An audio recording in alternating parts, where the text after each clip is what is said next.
Hello, আসসালামু আলাইকুম viewers. আজকে আমরা এসেছি অভয়নগর জেলার মথুরাপুর তিনমাথা সংলগ্ন বাজারের কেন্দ্রীয় জামে মসজিদ এলাকায়। এখানে মসজিদে অনেকগুলো মাছির চাক, যেটাকে মৌচাক বলা হয়। মৌচাক শুনেছি সুখের প্রতীক, যেখানে সুখ আছে সেখানে মৌচাক আছে।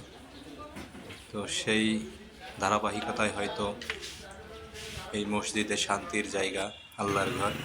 এখানে শত শত মৌমাছি চাক আছে, তার চাক বেঁধেছে।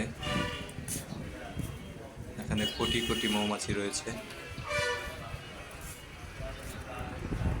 এখানে যে মৌমাছিগুলো রয়েছে এগুলা মসজিদের যত মুসাল্লি আছে, যারা নামাজ পড়তে আসে, তাদের কোনো ক্ষতি করে না। হয়তো তারা মৌমাছিগুলো হয়তো এই চিন্তাতে এখানে চাক বেঁধেছে যে হয়তো এখানে তাদের ক্ষতি করার মতো কেউ নাই। কারণ ইসলাম ধর্ম শান্তির ধর্ম,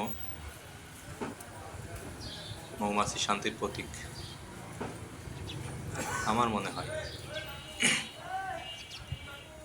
দেখেন, জানালা, ছাদে